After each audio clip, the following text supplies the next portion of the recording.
Hi, boys and girls. Merry Christmas. I'm the reading teacher. I'm going to read to you "Twas the Night Before Christmas." It's a poem by Clement Clarke Moore, and this version is illustrated by one of my favorite illustrators, Tasha Tudor. Her pictures are beautiful, so make sure you really look at the pictures. This is the night before Christmas. 'Twas the night before Christmas, when all through the house not a creature was stirring, not even a mouse. The stockings were hung by the chimney with care, in the hopes that St. Nicholas soon would be there. The children were nestled all snug in their beds, while visions of sugar plums danced in their heads.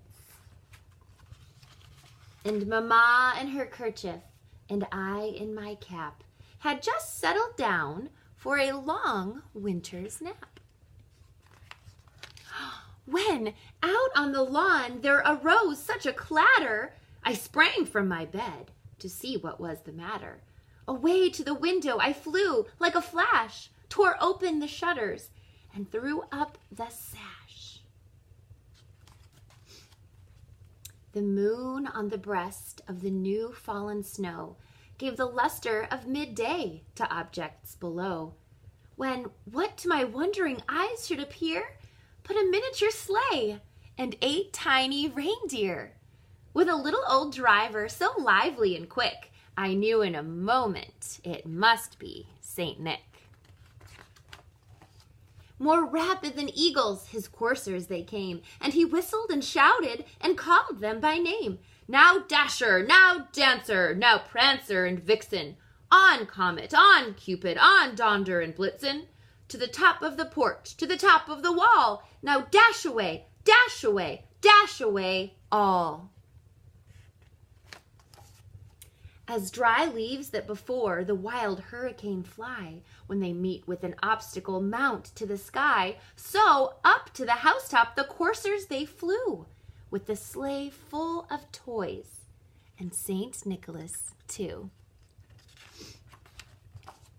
And then, in a twinkling, I heard on the roof the prancing and pawing of each little hoof. As I drew in my head and was turning around, down the chimney St. Nicholas came with a bound. He was dressed all in fur from his head to his foot, and his clothes were all tarnished with ashes and soot. A bundle of toys he had slung on his back, and he looked like a peddler just opening his pack. His eyes, how they twinkled! His dimples, how merry! His cheeks were like roses, his nose like a cherry.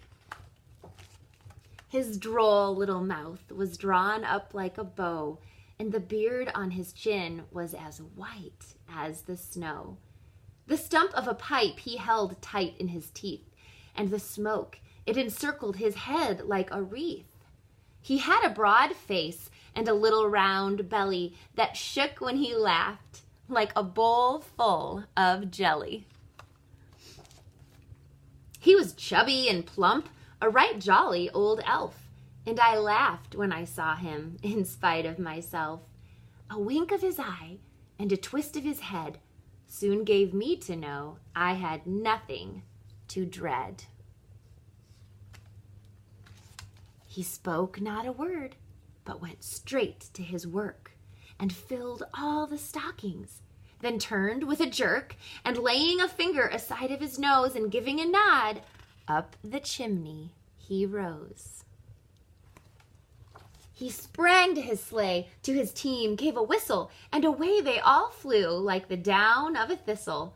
But I heard him exclaim, ere he drove out of sight, "Happy Christmas to all, and to all a good night."